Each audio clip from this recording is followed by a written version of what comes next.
Když uživatel zvolí přehled stolů a vybere stolů, který zatím nemá otevřený účet, je onomu stolu účet otevřen.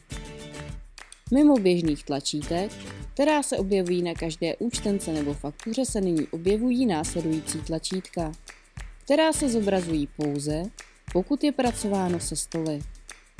Otevřít na stole účet. Uloží dočasný účet a zobrazí přehled stolů. Rozdělit účet.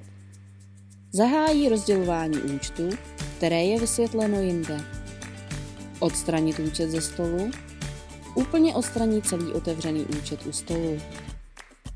Po zvolení otevřít na stole účet se nám zobrazí přehled stolů. Volbou odstranit účet ze stolu lze odstranit celý dočasný účet. Upozornění chrání před nechtěným smazáním účtu. Uživatel může přidat nové položky k otevřenému účtu výběrem stolu a následně výběrem nových položek. Účet může být rozdělen výběrem volby rozdělit účet. Následně lze výběrem produktů vybrat, pro které se vytvoří účtenka. Pokud uživatel vytvoří účtenku pro zbytek produktů na účtu stolu, účet u stolu je společně s touto akcí uzavřen.